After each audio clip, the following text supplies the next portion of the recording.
You might have been hearing more about Israeli settlers, settler violence, settler vigilante groups, and settlers buying up guns in record numbers. But who are they and what exactly is a settlement? Well, unlike the name suggests, a settlement is not exactly some quaint new frontier kind of project.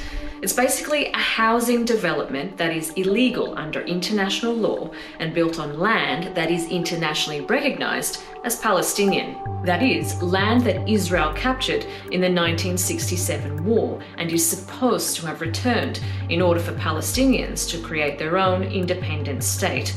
The occupied West Bank, East Jerusalem, and Gaza. Israel pulled its citizens out of Gaza in 2005 and dismantled the few Jewish settlements that were there.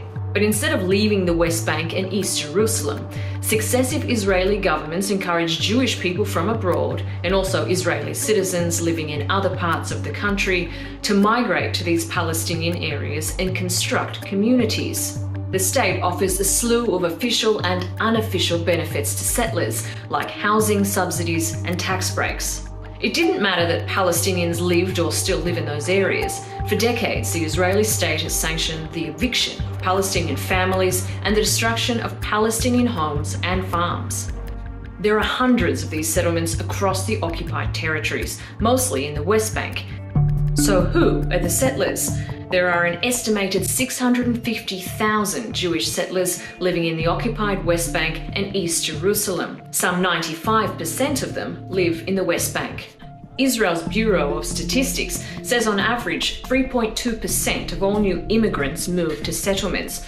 Most of the immigrants are from the United States, France and Russia. Many say they move to these settlements because it's cheaper.